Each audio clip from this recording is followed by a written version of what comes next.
Corporate media is often criticized for only going after the spectacular shots and the superficial stories and not bothering with the issues raised by demonstrators. Truth is, they don't even get the good shots. Ripped up paving stones with crowbars and even their bare hands, broke them and threw the chunks at the lines of riot police.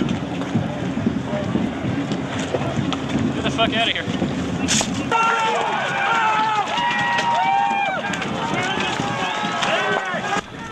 For the good shots, as well as the whole truth, and the reasons behind the truth, rely on the independent media. We don't want to fight anymore, but if we have to fight again, it'll be to take these steps.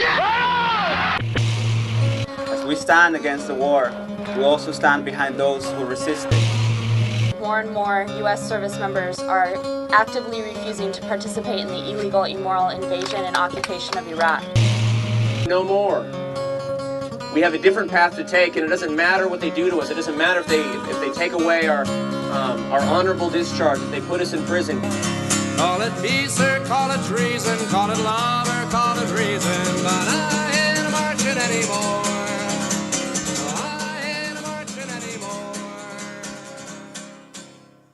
I'm Harvey Tharp. I was in the Navy, and I was the projects officer for Kirkuk, Iraq from October of '03 to March of '04. I was responsible for the reconstruction of the entire province of Kirkuk and setting up the municipal contracting for all the reconstruction efforts that were going on by the coalition in the city of Kirkuk. I was an Air Force linguist, Arabic linguist before the Navy, and in the Air Force Reserves during law school. I joined in 2000 after I got out of law school. I was a judge advocate. They were grabbing at anybody who had ever studied Arabic before, so they raided the Navy Staff Corps. So I went over to Iraq with a Navy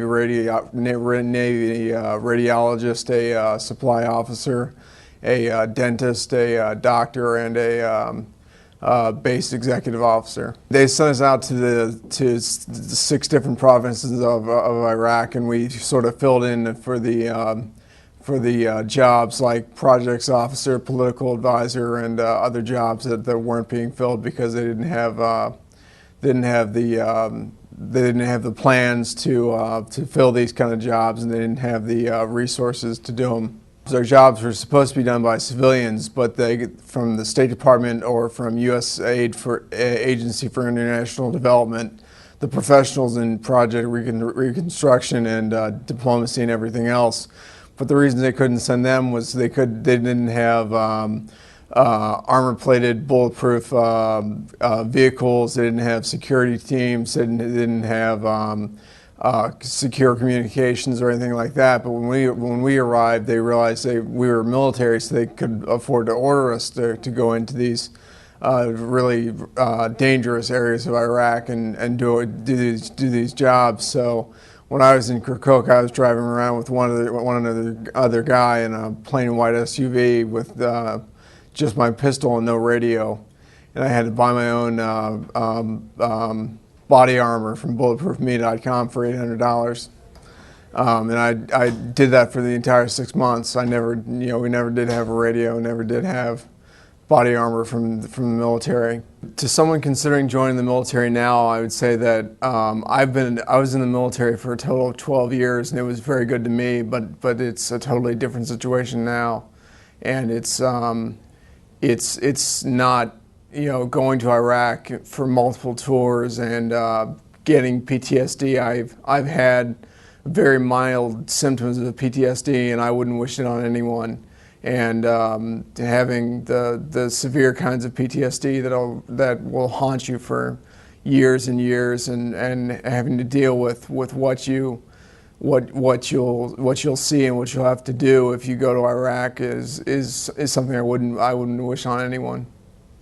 I was there 6 months, and I volunteered to stay, but the Navy wanted me to transfer from being a judge advocate to naval intelligence. They had too many judge advocates, and they needed intel officers. And with my experience in Iraq and some knowledge of Arabic, they wanted me for signals intelligence. Over the first time, I didn't give a thought to refusing to go at all, and it would have seemed to me like physical cowardice for me to refuse to go when I was called upon to go the first time. But once I went there and risked my life every day going outside the wire, outside the base, and in this a crazy situation in a plain white SUV with no radio and everything else. Once I had done that and proved that I had the physical courage, I didn't feel like I needed to prove anything to anyone anymore. And so it became a question of moral courage to me once I realized that the war was wrong. Did I have the moral courage to stand up and say I won't be part of it anymore? I actually joined Iraq Veterans Against the War the summer after I got out of this, in the summer of 2004, only a few months after I returned from Iraq. I was probably the first active duty officer to join Iraq Veterans Against the War. It was a long process, and some of it was not finding weapons of mass destruction. All the reasons for our being there turning out to be false. The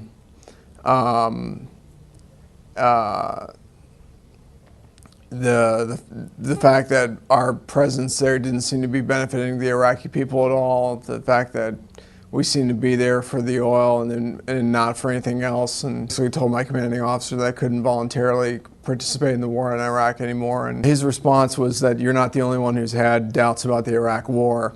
And you're going to have to make a decision, because as it stands right now, I'm going to order you to go into National Security Agency and do your job, and very likely deploy to Iraq and as a signals intelligence officer and be a part of the combatant mission in Iraq. And your only option is to resign your commission. Did the decent thing, gave the option of resigning. You have a conscience and you have to follow it.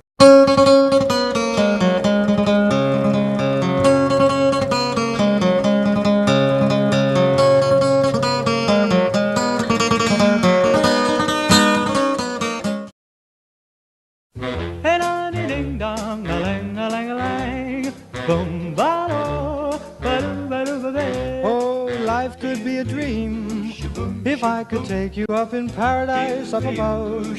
If you would tell me I'm the only one.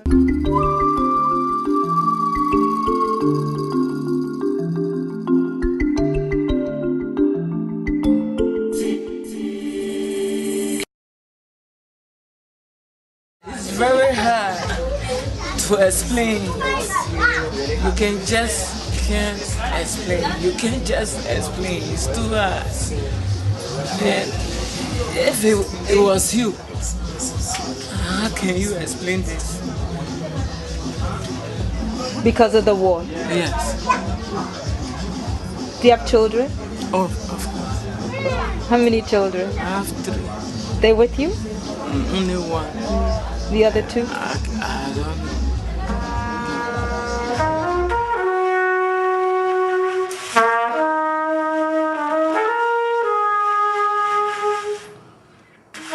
During the wartime, 96, April 10, my husband was killed along with my daughter, and also was raped. The other little children around, they beat us. But since we got in Ghana so hard. Look at United Nations, they can pick and choose. It doesn't mean that we are reporting them, but every one of us here are refugees. But they give some people and they leave some of us out. And we can struggle hard to get food. Sometimes when we go out for food, we get raped. And sometimes when we don't want to do it, we get killed. Or they force us to sleep with them just for a bit of food, maybe 2 or 3 cups of rice. We the women, we suffer more than the men. One, the men have the privilege, we the women, we never had. We lost our belonging. We lost our love. We lost our homes. Still, we expect that more. We're expecting more for the future. As we are sitting, we still have hope. So long there is life. So long you have life, you have hope.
Recent time we've been abandoned and left all by ourselves, managing on our own through the grace of God.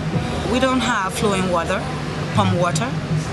We don't have, good drinking water, and we don't have wells. We don't have toilets. The toilets, we have to pay $1,000 or $500 to go to the toilet, and it's not even hygienic-wise, it's not healthy because the place is packed.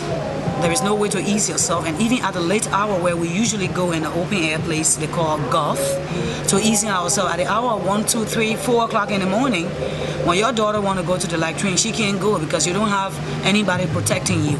Jesus is not going to come down to, like, a manna won't be dropping from the sky. So we have to work, we have to make guidance. In these days, you said that you are God, that you have all power. You say you're in control. You kept on deceiving us. You took everything away from us, even demeaning our lives. Oh, but we got a message for you, that now we know the way, the truth, and the life. Oh, so there's no way, no way, no way.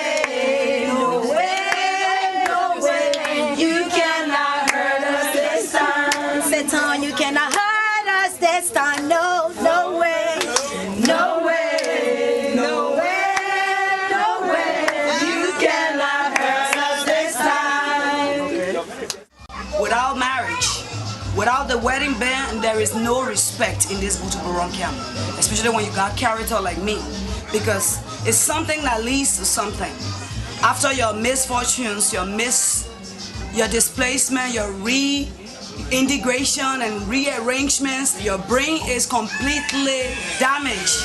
You don't know how to compose yourself. You don't know where to go, only God. And praise God, some of us has been praying to go to school.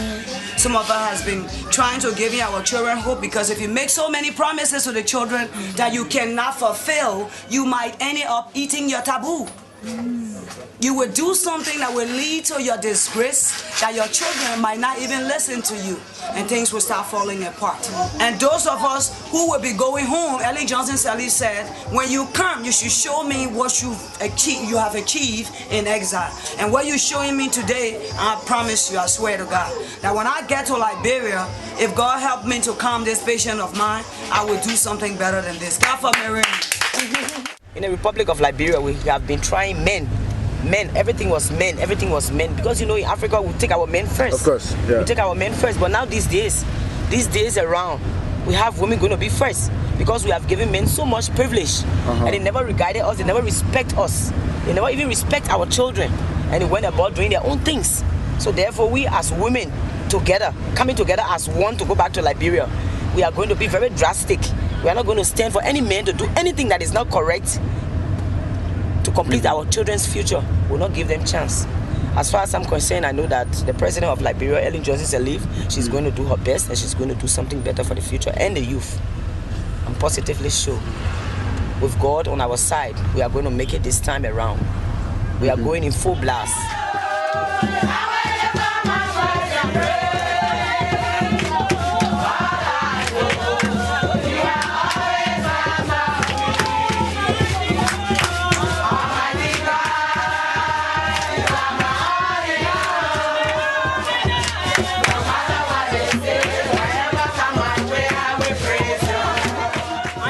Helena Macedo. I happen to be the mobilizer of the Women Together as one here on Butuburan refugee camp.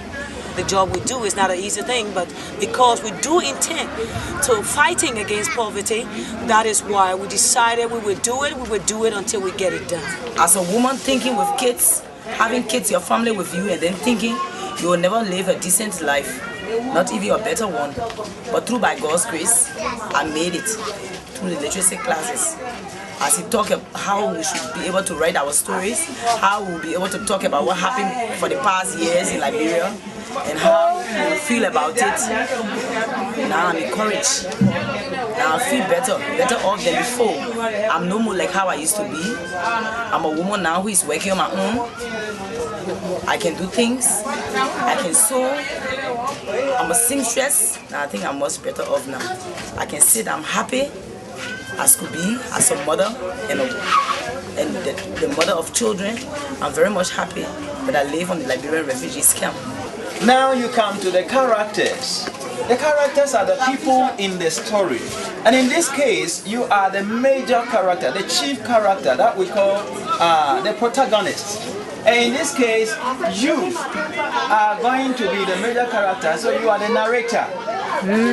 Do you understand? You are the narrator. You are going to write your story in the first person, I. So, you are the main character. The story is going to revolve around you and some other characters in the story. Dear reader, I have forgiven Charles Taylor, rebels. I have nothing in my heart against them. Indeed, I bear no grudge somewhere in my heart. I left my country Liberia because of what Charles Taylor rebels did to my family and myself. It begins in the year 1996, April 10, 2 days after my birthday. A group of Charles Taylor rebels attacked my house at New Georgia, Garnersville, and they shouted at us and said, "Those are the supporters of the late President Samuel K. Doe." Then they raised a song. Charlie said, "No more gange, we will treat you like a dog." If you say you don't want your dog, we will treat you like a dog. Yeah. If you say you don't want gange, we will treat you like a dog. See? So these are the kind of songs when they are ready to kill you, they will sing to telling you that you will perish. Taylor, our leader, after a song, they brought us outside and asked my husband to give them 6 feet. After that, without wasting time, they shot him in the head and he dropped dead. They told me not to cry or move, but all my body was shaking. I have forgiven them. To my surprise, one of them pushed me down and he got on top of me and raped me. I am writing this letter with tears that I cannot control. After they finished, they helped me to stand on my feet, helplessly, dirty up and naked. I said helplessly, dirty up and naked. Then I heard one of my daughters crying, "Mama, they have killed me. Oh, but the rebels stopped me again from reaching to her. As I was looking on, she went down slowly on her knees and she dropped dead. My tears began to wet my face up to this day. I am a wet-faced widow. The rebels did not stop there, but they began to say they will beat my other children and myself to death. But because God can't sleep, He sent some Eskimos to save us, and the rebels ran away, leaving the 2 dead bodies behind. On May 1996, they put us on a boat and we reached in Ghana, May 3rd, 1996. This is how I survived the Liberian Civil War. No matter what you're going through, take heed, follow his footsteps, and you will be what you want to be. The illiteracy class has made me to read and write today, and I'm going to read so you will know that how the illiterate class has made me how to read. This is my cat. I am going to school. I like to go to school. I thank God that the people who came in, they make us to learn more things about illiteracy class. I thank God. If you don't know how to read, it's some of us who do have the book. I will share with one book with 2 persons who will be the reader and one will be the translator. If you don't know how to read and write, we will have eloquent people who will help you. There is no ending to education. There is no shyness in education. I thank you.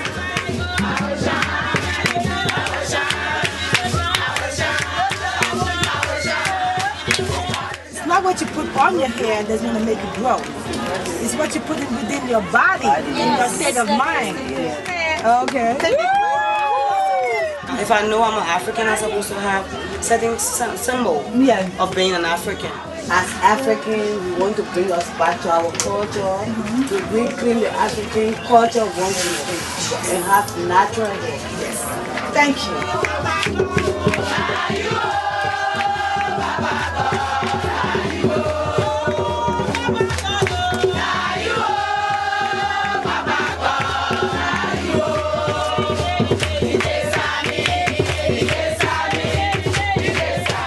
Have something that we can actually make money with. It's a trade, something that we do with our hands, right? Because nowadays in the service industry is very, very big. Because what you do is fee for service. You give somebody a service, they give you your money right away. You can do that under a tree anywhere.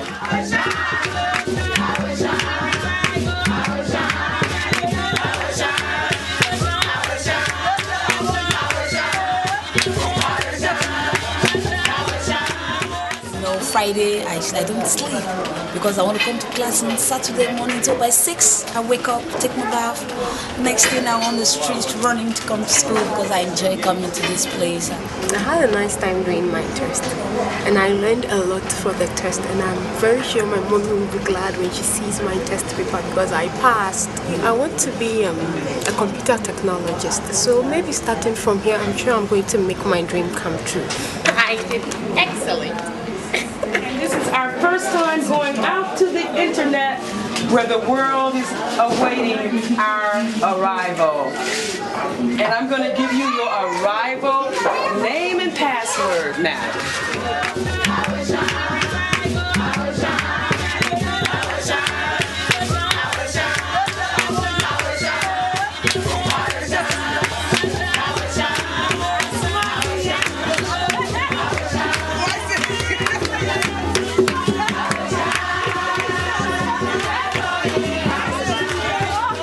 Make arrangements for it to be sold overseas. I have my kids here, but I only receive only 2 buckets of food ration, which is about 18 kilos. Can 18 kilos carry me for 1 month? With 4 kids, they will get sick. I have to buy medication. I have to buy food. Besides, I have to do other things. I have to pay school fees. Can you think that those 16 kilos, 18 kilos can pay the school fees for my kids? I pay my kids school fees almost 1.2 million cedis cash. If I don't pay, my kids will not go to school. My My name is Karina Angel Dion, and I've been a refugee since 2002 to 2007, and I'm 15 years old. I thank God for the Women Together as one for helping me to get back to school, and I've been able to complete a computer course at Resigned. Hi, I'm Susan Roscoe. I am a Liberian refugee. I came from Liberia in 1991. Without education, I'm nobody. And all the people here on the camp, I would like them to also come here and join this place so that they can be part of us and we can be strong, because the children are the future leaders. I am very glad that I'm going to school, because I know without school, when I'm not going to school, I can't make it. But now I can read and write. I can help my family to be proud of me in the future. I thank God for everybody and for my life. Thank you. I would like to say a very big thank you to all those who left their busy schedules from wheresoever they came from to come and sing the Women Together as one. We want to thank Sister Florence, who taught us the value of women and told us what our body was built for. And we also want to thank Dr. Young. She's a lady who came from far off to sing the Women Together as one, who has been sponsoring the literacy classes. Stephanie, who happens to be the first nurse who just sent us, did not forget us. Well, I thank you so much for whatsoever you are doing, whatsoever you are found, and I pray that God continue to assist you in all your endeavors. I thank you very much. Together as one. Father, we stand. Divided we fall.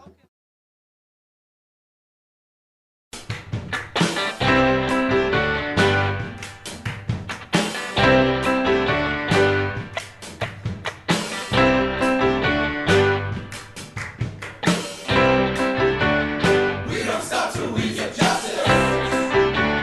We don't stop till we see peace.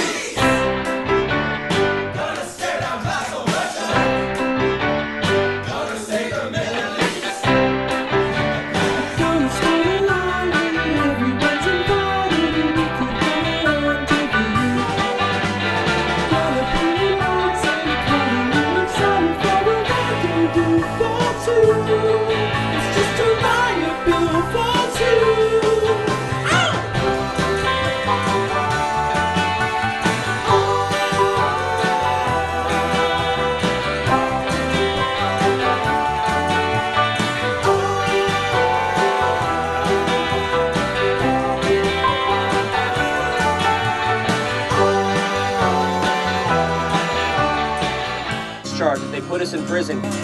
Call it peace or call it treason, call it love or call it reason, but I ain't marching anymore.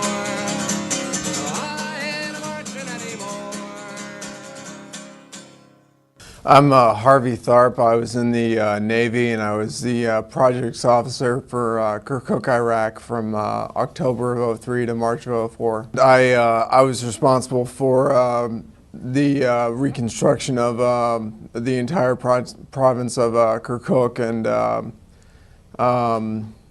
setting up the municipal contracting for all the reconstruction.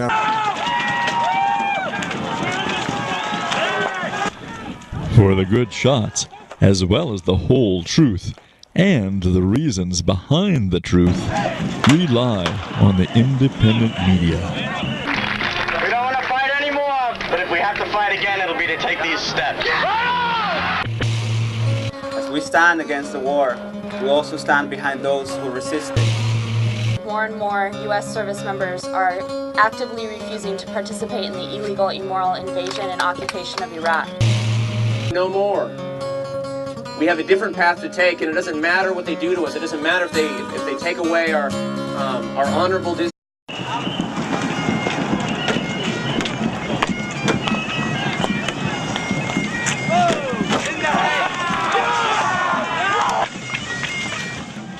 Corporate media is often criticized for only going after the spectacular shots and the superficial stories and not bothering with the issues raised by demonstrators.